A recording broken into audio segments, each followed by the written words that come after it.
দিতি স্বাক্ষর পিছু পিছু পা চালালো, মুখটা কুঁচকালো, যেন তীব্র অসন্তুষ্ট ফুটে উঠেছে চোখে মুখে। সে বিতৃষ্ণা চোখে মুখে ফুটিয়ে দিতি প্রথমে বলল, এভাবে ওদের মাঝখান থেকে ডেকে কোথায় নিয়ে যাচ্ছেন?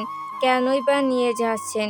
সাক্ষ্য ঘাড় কাত করে চাইল, মুখে চোখে গম্ভীর একটা রূপ ফুটিয়ে তুলে বলে উঠল, কেন নাচ করবেন না? নাচের রিহার্সাল করাতে নিয়ে যাচ্ছি আপনাকে। পাল্টা প্রশ্ন দ্বিতীয় করলো এবারে। আমার তো ঈশানের সাথে ডুয়েটে নাচার কথা, আপনার সাথে কেন যাচ্ছি? সাক্ষ্যপের আবারও গম্ভীর মুখ করে বুড়ো বাঁকিয়ে বলল, আপনি বোধহয় ভুলে যাচ্ছেন আমি আপনার টিচার হই, মিসেস দিতিকা তাসনিম। টিচারদের আদেশ মানা স্টুডেন্টের কর্তব্য। দিতি ওভাবেই চাইল, রাগও হলো বোধহয়। মুখ কুঁচকে বলল, আমার মনে আছে আপনি আমার টিচার। টিচার হিসেবে প্রশ্নটা করেছি, অন্য কিছু হিসেবে নয়। টিচার হিসেবে প্রশ্ন করাটাও আমার কাছে সে বেয়াদবি মনে হচ্ছে।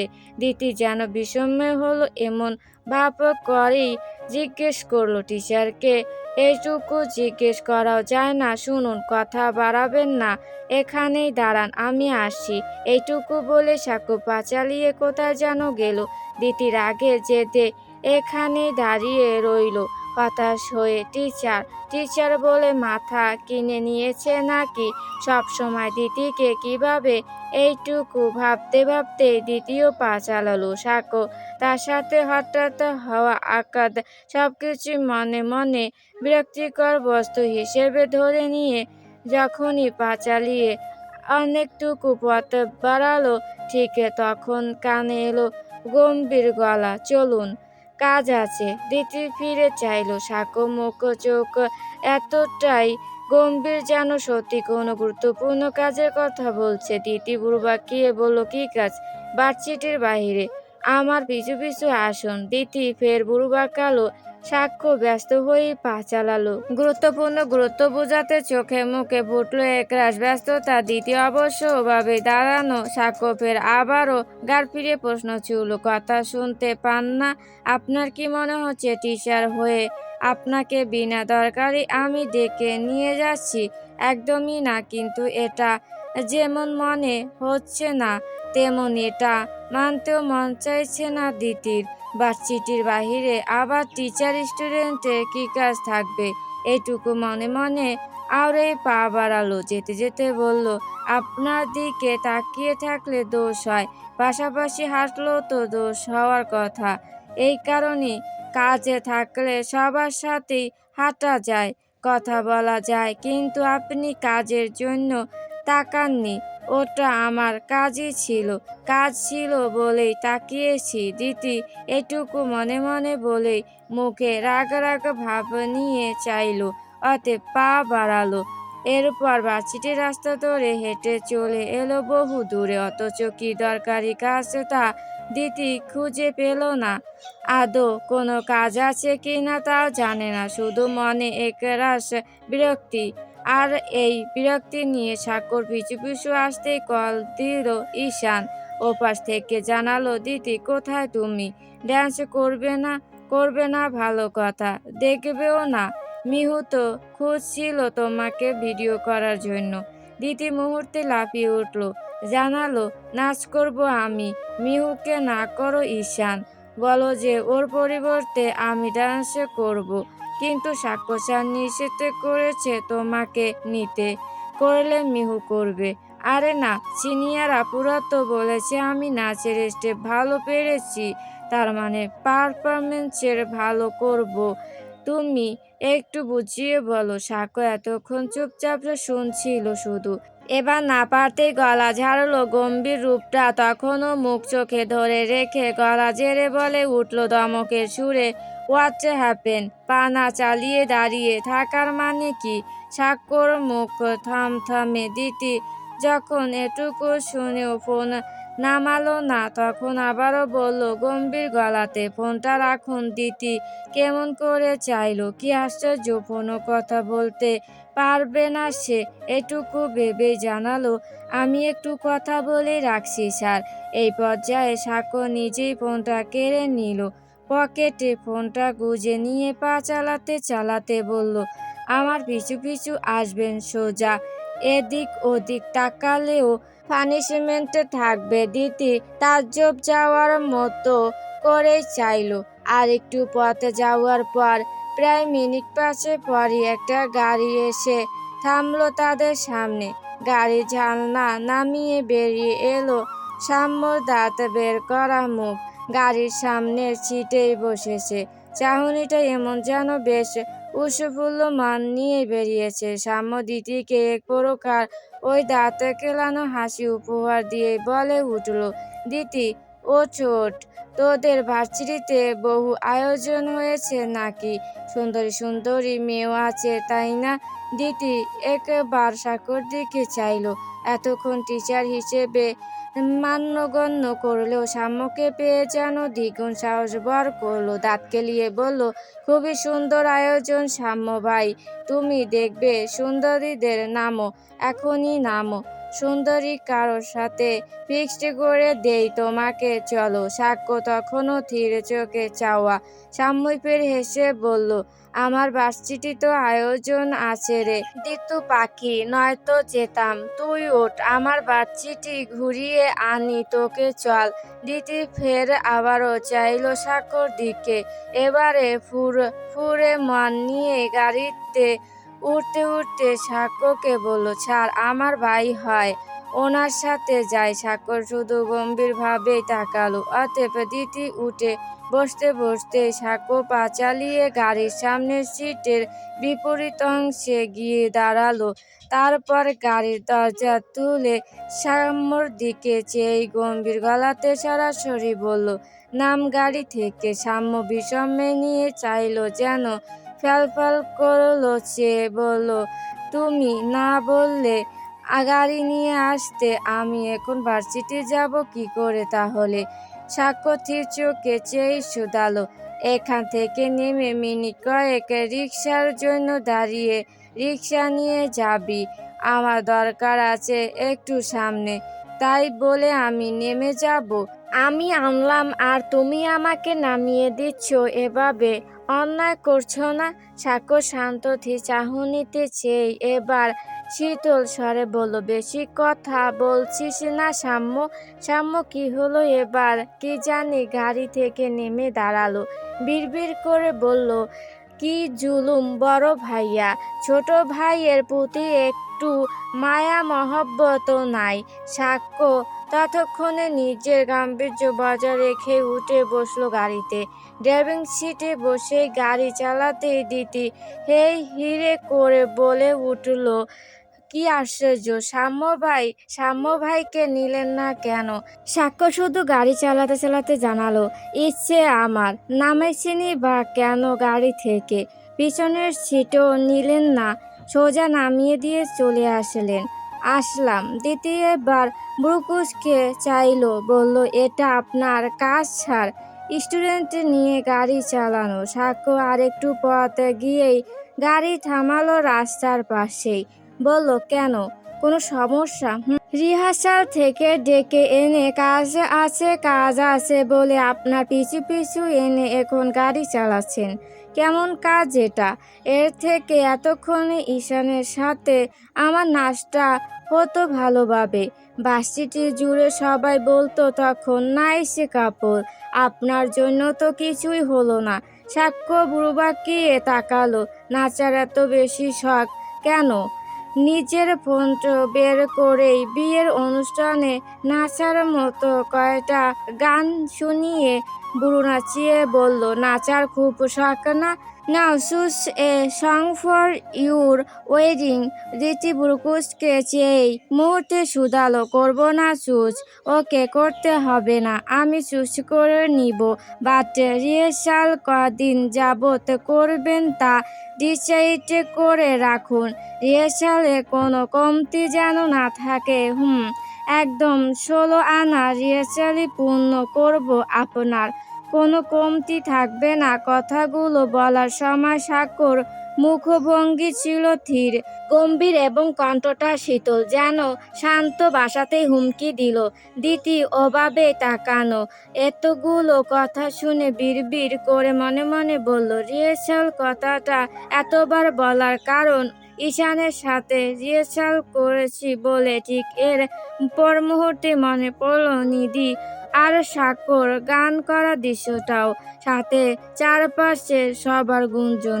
দ্বিতীয় চুপ থাকলো না এবারে, রাগে জেদে জ্বলে বলল, ঈশানের সাথে আমায় দারুণ মানাবে না বলুন? সুন্দর, লম্বা, শান্তশিষ্ট এবং আমাকে ভালোবাসে এমন একজন ছেলেটা আমাকে প্রপোজ করেছিল, অ্যান্ড আই থিঙ্ক আমার সাথে ওর জোড়াটা খারাপ হবে না, so I will accept his proposal. Right decision না স্যার? সাক্ষ্য নজর আরও শান্ত হয়ে এলো যেন। একদম শীতল চাহনি তীর সে চাহনিতে তাকিয়ে থাকে দিতি ফের আবারও বলে উঠল, ঈশান আমায় কতদিন ধরে ভালোবাসে জানেন? কতটুকু ভালোবাসে জানেন? আমার আজকাল সত্যি ওর জন্য মায়া হয়। যারা ভালোবাসে তাদেরই আমাদের গুরুত্ব দেওয়া উচিত, তাই না? বাকিদের গুরুত্ব দেওয়া শুধু শুধু টাইম লস। ও তারপর ঈশান খুব ভালো ফটোগ্রাফিও করে বুঝলেন, দারুণ সব ছবি তোলে। আমার সব দারুণ দারুণ ছবি ওই তুলে দিয়েছে বুঝলেন। আপনি জানেন, আমার জন্য তো পুরো একটা পেনড্রাইভে রেখেছে, পুরো পেনড্রাইভ জুড়ে শুধু আমার ছবি। সাক্ষ্য শুনল এই পর্যায়ে বোধ হয় আরাম চিল মুডে বসে থাকতে পারল না। অহেতুক একটা রাগ হচ্ছে সাক্ষর, অথচ সে জানে রাগ করা উচিত না, এটুকু স্বাভাবিক। তবুও মুখ চোখে থমথমে এক ভাব রেখে সাক্ষ্য শুধালো, ঈশানের সম্পর্কে দেখছি পিএইচডি কমপ্লিট করে নিয়েছেন, আর কি কি জানেন তার সম্পর্কে? দিতি ফের আবারও আয়েশি ভঙ্গিতে বলল, ওর আব্বুকে চিনি, আপুকে চিনি, ওর আম্মুর সাথেও কথা হয়েছিল আমার ঘণ্টাখানেকের মতো। এত আমোদি মানুষজন, গুড। আর কিছু? দিতি যখন ফের উচ্ছ্বাস নিয়ে উত্তর করতে যাবে ঠিক তখনই সাক্ষ্যর পকেটে থাকা ফোন বেজে উঠল। সাক্ষ্য কপাল ফোনটা বের করতেই দেখলো দিতির ফোনটাই কল এসেছে, তাও ঈশানের নাম্বার থেকে। সাক্ষ্য ওই শীতল চাহনিতে চেয়ে কল কাটলো। মোবাইলটা আবারও পকেটে গুজে তাকাতে না তাকাতে দিতি বলল, কল কাটলেন কেন? কোনো দরকারি কলও তো হতে পারে। আমার ফোনটা দিন, খুব দরকারি কল। সাক্ষ্য বুড়োবাকিয়ে প্রশ্নটা ছুড়ল। দিতি উত্তর করলো, অবশ্যই হতেই পারে, ফোনটা দিন। ঠিক এরপর আরও দুবার কল এলো। দুবারই ঈশান কল দিয়েছে। সাক্ষ্য রাগে বিরক্ত লাগছিল। অন্যের বউকে কল দিতে নেই, জানে না এত বড় তাছরা ছেলে নাকি? জানে না। এরপরই ফোনটা বাড়িয়ে দিয়ে বলল, কল রিসিভ করুন আর বলুন অন্যের বউকে এভাবে বিরক্ত করতে নেই, কল করে নিন ফার্স্ট। দিতি ফোনটা নিল ঠিকই, কলও তুলল সাক্ষ্যর কথা মতো, অথচ কল তুলেই সর্বপ্রথম হেসে বলে উঠল Ishan, I think you are perfect for me, so I am accept your বাকিটা বলা হলো না দিতি। সাক্ষ্য এক প্রকার পেরায় ছিনিয়ে নিল ফোনটা, অতএব ওভাবেই কল রেখে পকেটে গুজলো। বলল, খুব সাহস দেখাচ্ছেন মিসেস সাক্ষ্য এহসান, এতটাও সাহস দেখাবেন না যে পরে আফসোস করতে হয়। দিতি মুখ ফুলিয়ে শ্বাস ফেলল, জানালো, আশ্চর্য, আপনার জন্য প্রপোজালও অ্যাকসেপ্ট করতে পারবো না? কিনে নিয়েছেন নাকি আপনি? সাক্ষ্য ওভাবেই গাড়ি চালাতে চালাতে উত্তর করলো, বহু আগেই ম্যাম। সাক্ষ্য ওখান থেকেই দিতির বাসার সামনে নামিয়ে দিয়ে এসেছে। বাসার সামনে নামার আগে আরও একবার শীতল গলায় বলল, আরও একবার সাবধান করছি, আপনি মানুষটা বেঠিক হলেও কাজকর্ম যেন সঠিক থাকে। দিতি শুনেও গুরুত্ব দিল না, যেতে যেতেই মুখ ভেঙিয়ে শুধালো, আপনি মানুষটা বেঠিক হলেও কাজকর্ম যেন সঠিক থাকে? ওরে ঢং রে! নিজে ভাই অন্যের সাথে গান করে আর আমি নাচ করলে বেঠিক কাজ। ঢং। দিতি মুখ ভেঙাতে ভেঙাতেই উপরে গেল। অপরদিকে সাক্ষ্য তার যাওয়ার দিকে কিংক্ষণ চেয়ে থেকে গাড়ি ঘুরাচ্ছে। বউ অবাধ্য হয়ে যাচ্ছে, অন্যের প্রতি মুগ্ধ হচ্ছে, অন্যের খোঁজ খবর নিচ্ছে, অন্যের পরিবারের সাথে ঘনিষ্ঠ হচ্ছে। এত কিছু তো মেনে নেওয়া যায় না। বউ ইদারিং তাকে তাকিয়ে তাকিয়ে দেখেও না, লুকিয়ে চুরিয়েও ফিরিয়েও দেখছে না তার দিকে। এত কিছুর কারণ কি? মুগ্ধতা কমে যাচ্ছে নাকি? সাত অত সব ভাবতে ভাবতেই যখন গাড়ি নিয়ে বাসা হাজির হলো, তখন উপরে যেতে যেতে কল এলো তার সবচাইতে কাছের বন্ধু নিশাদের। সাইলেন্ট থাকলো, ভাইব্রেশন হচ্ছিল এবং এতক্ষণ গাড়িতে ভাইব্রেশন হচ্ছিল। সাকু ইচ্ছে করে তোলেনি কল। অবশেষে এখন কল তুলতেই ওপাশ থেকে বলল, কল তুলিসনি কেন এতক্ষণ? কতবার কল দিলাম শালা, দরকার বলেই তো কল দিলাম নাকি? সাক্ষ্য শুনলো কোনো রকম উঠতে উঠতে বলল, ওপাশ থেকে ফের আবারও বলল, কি কোন জগতে আসিস হারামি? দরকারে কল দিয়েছি তোকে, নিধিকে কল দিচ্ছি এতবার, তুলছেই না সে সকাল থেকে কল। এর জন্যই কল দিচ্ছি তোকে এত করে, আর তুই হারামি তো কল তোলার নামই করছিস না। পেলে দিতাম কয়টা তোরে। কি এমন করছিলি? সাক্ষর মেজাজ এমনিতেই খারাপ লাগছিল, এমন সময় নিষাদের কথাগুলো বিষাক্ত লাগছে। উঠতে উঠতেই দাঁতে দাঁত চেপে বলল, বউ ঘরে তোলার আগেই হাতছাড়া হয়ে যাচ্ছে আমার, আর তুই আশা করছিস তোকে আমি কৈফিয়ত দিব কেন কল তুলিনি? ইডিয়েট কোথাকার। এটুকু বলেই কল রাখলো সাক্ষ্য। অতএব ধূপধাপে সিঁড়ি বেয়ে বাসায়ও পৌঁছালো। জুতো খুলে ঘড়ি খুলে বেসিনের সামনে দাঁড়িয়ে চোখে মুখে পানি দিতেই পেছন থেকে শোনা গেল, তুই নাকি দিতির সাথে ছিলি সাক্ষ্য, বাসায় আনলি না কেন মেয়েটাকে? মেয়েটা ঘরে থাকলে তাও হাসি খুশি লাগে ঘরটা, ঘরের মানুষ তো ঘরে আসলে তো ভালোই, তাই না? সাক্ষ্য ফিরে চাইলো। অতএব গম্ভীর শান্তশিষ্ট সাক্ষ্য এহসান এই প্রথমবারের মতোই নিজের মাকে গম্ভীর মুখে বলল, 4 মাস আগে এত তাড়াহুড়ো করে আকার করিয়ে এখন নিজের বান্ধবীর মেয়েকে পার্মানেন্টলি ঘরে তুলছো না কেন আম্মু? সাক্ষ্যর মা ফ্যালফ্যাল করে চেয়ে শুধু এইটুকুই উচ্চারণ করলো, সাক্ষ্য যেতে যেতেই বলল, ঘরে তুলে নিলে তো ঘরও হাসি খুশি থাকবে, তোমার ইচ্ছে পূরণ হবে, তাছাড়া ঘরের মানুষ তো ঘরই মানায়, তাই না? তখন রাত্রি 12টা। সাক্ষ্য তখনও ব্যালকনিতে বসা, মোবাইলটা হাতে নিয়ে মেসেজ করলো শান্তভাবে, দীপিকা তাসনিম। অন্যের দিকে তাকানোর মতো ভুলও করবেন না। মুগ্ধ হওয়া তো দূরের কথা, আপনি তার প্রতি মুগ্ধ হবেন শুধু, নয়তো খারাপ হবে।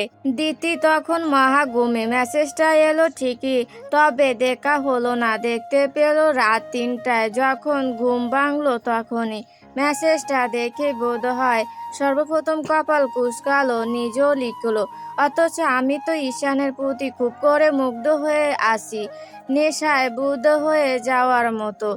একসেপ্ট করে নিয়েছি বুঝলেন, এতে খারাপ হলেও কিছু করার নেই যে।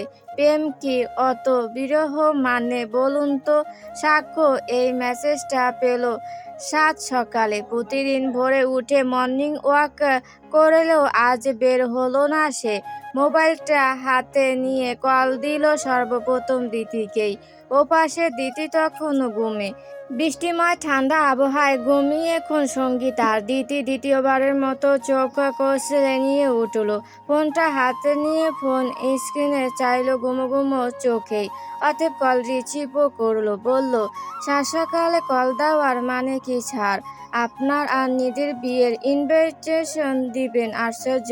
সাক্ষ্য শান্ত শীতল স্বরে বলল, লাস্ট মেসেজটা সজ্ঞানী করছেন ম্যাম। দিতির হঠাৎই মনে পড়ল না। তারপর মনে পড়ল কি মেসেজ দিয়েছিল সে। বলল, অফকোর্স। Okay fine. তার মানে চাইছেন বৃদ্ধ হোক, সামাল দিতে পারবেন এই বৃদ্ধ হোক। দ্বিতীয়ভাবে বালিশে মুখ গুজে দিয়ে উত্তর করলো, প্রেম কোনো বিদ্রোহ মানে না, করতে পারেন আপনি, খুব কনফিডেন্স থাকবে না কেন? সাক্ষ্য শুনলো, অতএব ঠোঁট বাঁকিয়ে হুটো করে হেসে উত্তর করলো, ওকে ফাইন, তৈরি থাকুন। এটুকু বলে সাক্ষ্য ফোন রাখলো।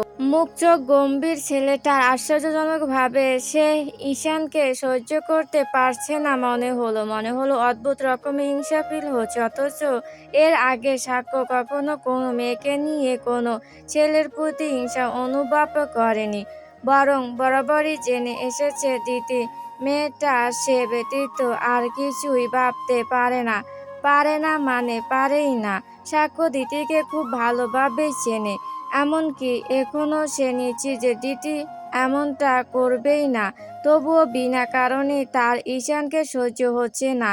সে কেন পছন্দ করবে তার বউকে? কোন সাহসে? দিতি মেয়েটা চঞ্চল হলেও প্রায়শই সে শাড়ি পরে এদিকে সেদিকে ঘুরে, বন্ধু বান্ধব নিয়ে, এমনকি সময়ের দিতি আর শাড়ি পরে থাকা দিতিকে দেখতে আসলে সুন্দর লাগে, যেন সিনগন্ধ রমণী। দিতি আজও শাড়ি পরে বেরিয়েছে, সাক্ষ্যর সাথে কথা হওয়ার একটু পরই বেরিয়েছিল। পরনে সুতির একটা শাড়ি, শাড়িটা কালো আর সবুজের মিশ্রণে।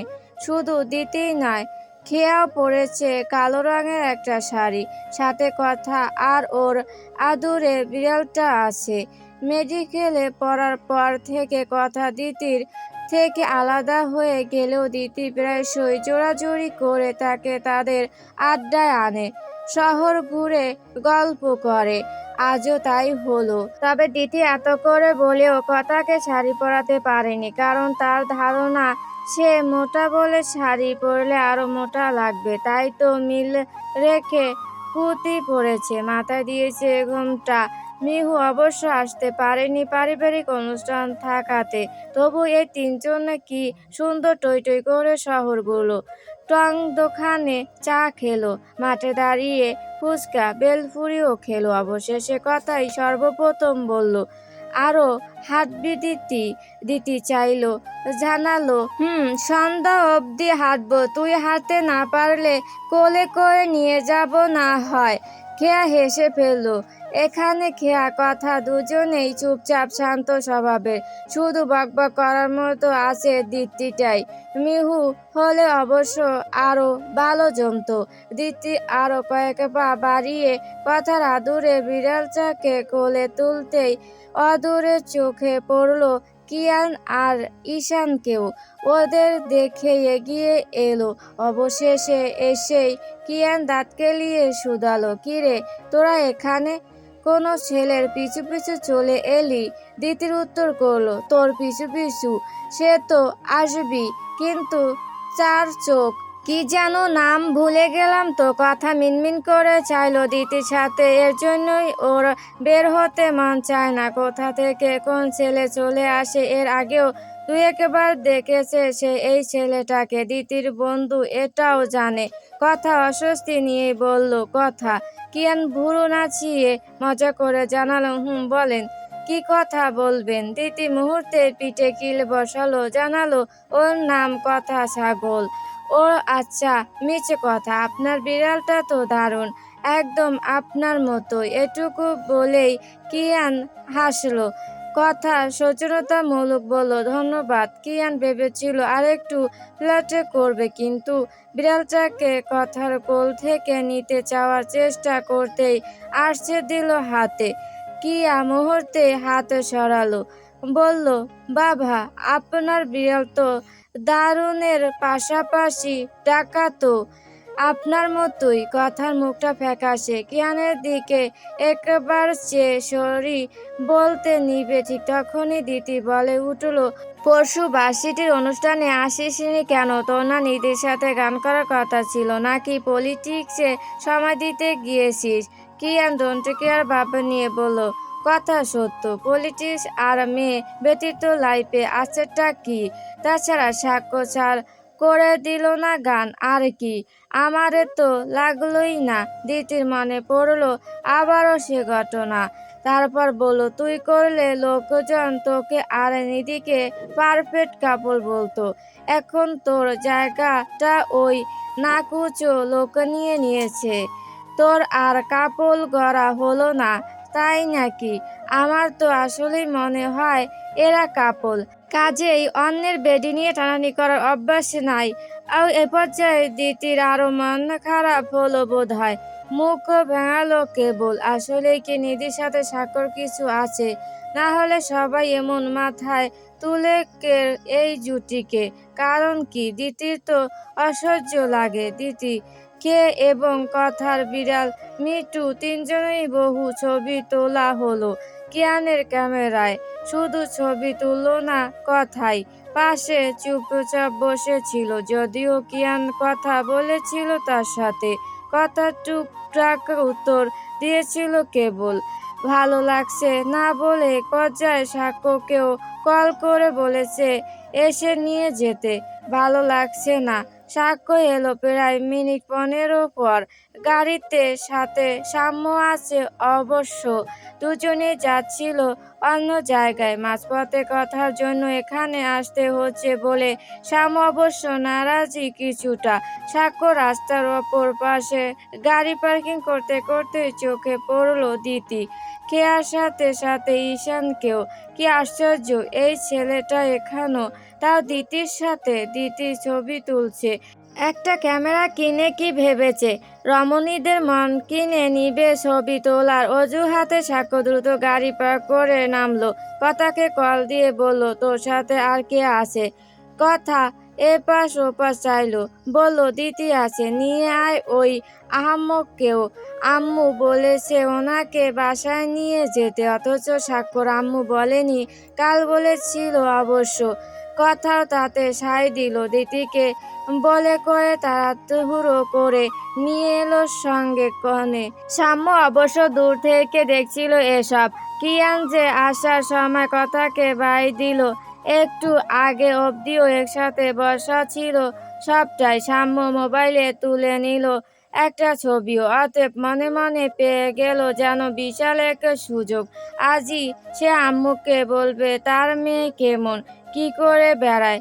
সবসময় ভালো ভালো বলা কথার কপালও কিছু জুটুক।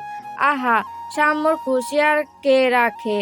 দিতি এলো কথার সাথেই, তবে সাক্ষ্যকে দেখে নারাজ হলো। মুখ চোখ কুঁচকে নিয়ে উঠে বসলো গাড়িতে। সাক্ষ্য বাসার সামনে আসার পর সাম্য আর কথায় নামলো প্রথমে, তারপর নামলো দ্বিতীয়। পিছু পিছুই গেল। সাক্ষ্যকে দেখা গেল না অবশ্য। দিতি ততক্ষণে পা বাড়িয়ে উপরে গেল। সাজিয়া আপ্রোচকে দেখেই সালাম দিতেই উনিও বললেন, তোর কথা তো আজই বলেছিলাম দিতি, তোর আম্মুর সাথেও দরকারি কথা বলার ছিল বুঝলি। ভালো হয়েছে তুই এসেছিস। দিতি ভ্রু কুঁচকালো। জানালো মানে? তুমি জানতে না আসছি যে? কি করে জানবো? জানিয়েছিস নাকি? এটুকু বলা শেষ করতে সিঁড়ি বেয়ে এসে সদ্য দরজা দিয়ে এসে সবই সাক্ষ্য পা রাখলো বাসায়। দ্রুত বলল, আম্মু আমার জন্য চা করো তো। দাঁড়িয়ে দাঁড়িয়ে শুধু শুধু যাতার সাথে বকবক করো না। যাতা। দিতি মুখ কুঁচকে চাইলো। সাক্ষ্য ততক্ষণে পা এগিয়ে রুমে গিয়েছে। পেছন থেকে সাজিয়া আপ্রোচ আবারও বললেন, কি রে, চা?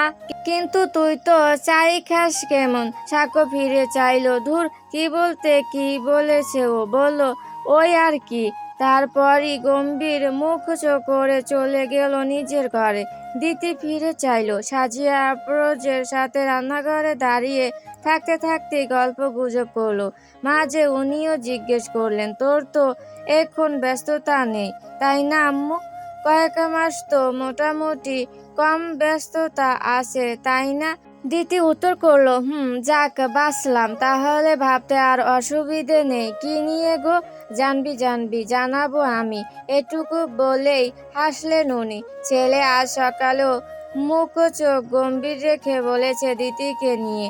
তার বড় ছেলের এহেন গম্ভীর কথা তো আর ফেলা যায় না।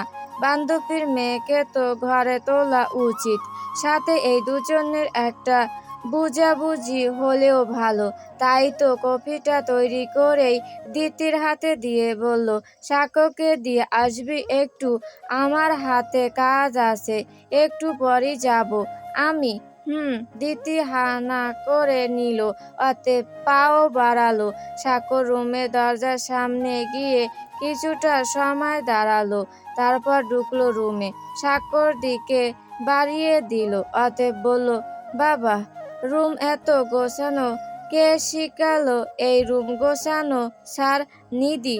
সাক্ষ্য তাকালো ভুরু বাঁকিয়ে, উত্তর করলো, না। এতটা সময় শুধু চাপা গম্ভীর রেখে রাগ দমিয়ে রেখেছিল, যা এখন প্রকাশের সুযোগ পেল। সাক্ষ্য ঠিক এক পা করে দিতির দিকে এগালো, মুখটা গম্ভীর টান টান, যেন শীতলেক রাগ স্পষ্টই ফুটে উঠেছে চোখে মুখে। দিতি যখন ও বুড়ো কুচকে তাকিয়ে থেকে সাক্ষ্যকে বোঝার চেষ্টা করছিল, ঠিক তখনই সাক্ষ্য একদম দিতির সামনে এসে দাঁড়ালো। এক হাত দিতির পেছনে দেয়ালে রেখে অন্য হাতে দিতির কপালের উপর পড়া চুলগুলো সরিয়ে কানে গুজে দিতেই হিমেল শীতল গলায় বলল, আজকাল একটু বেশি উঠছেন না ম্যাডাম?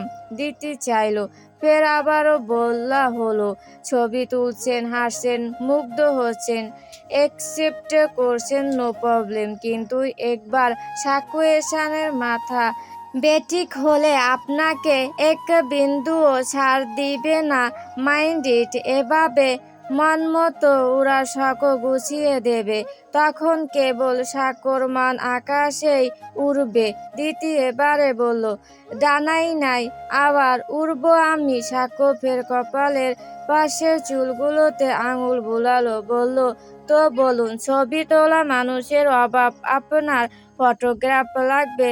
আজকাল পেমেন্ট করলে অনেক ফিমেল ফটোগ্রাফও পাওয়া যায়। দিতি ওভাবে থেকে বলল, ঈশানের মতো ফটোগ্রাফি পারবে নাকি সবাই? আশ্চর্য। সাক্ষ্য আরেকটু এগালো, দিতির অনেক কাছে চলে আসতে এবার দিতি উসুখুস করলো, কি আশ্চর্য, এমন এগাচ্ছেন কেন? দিতি নড়বড়ে হতে সাক্ষ্য বলল, তাই নাকি? কত ভালো করে তো শুধু মেয়েদের ফটোগ্রাফি। দিতি নড়বড়ে হলেও উপরে বলল, তো দাঁত কেলিয়ে হাসুন তো দেখি আমার সামনে, যতটা ওখানে হেসেছেন ওভাবেই ছবি তুলব, ভালো ফটোগ্রাফি হয় কিনা দেখা যাক। দিতি ফোঁস করে শ্বাস ফেলল। সাক্ষ্য ফের আবারও চাপা ধমকে বলল, হাসুন।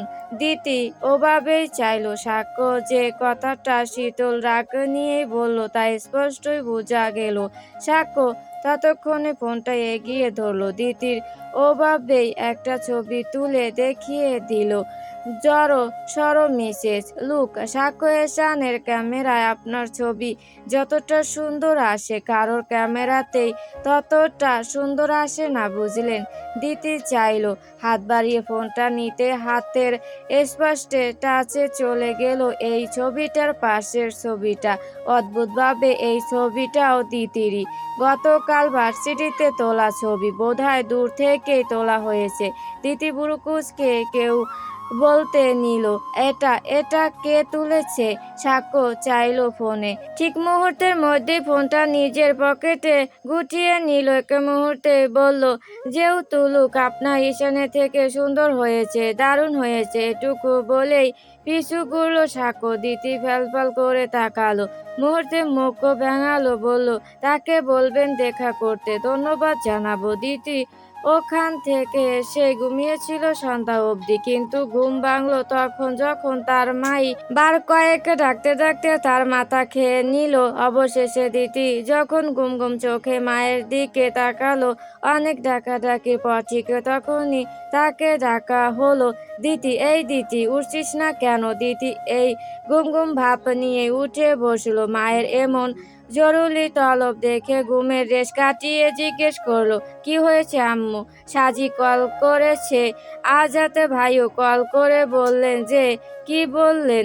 এইবারে দিতির মা ছোট শ্বাস ফেললেন, বললেন, তোর আর সাক্ষর আনুষ্ঠানিক বিয়ের বিষয়ে কিছু ভেবেছি কিনা জিজ্ঞেস করছেন।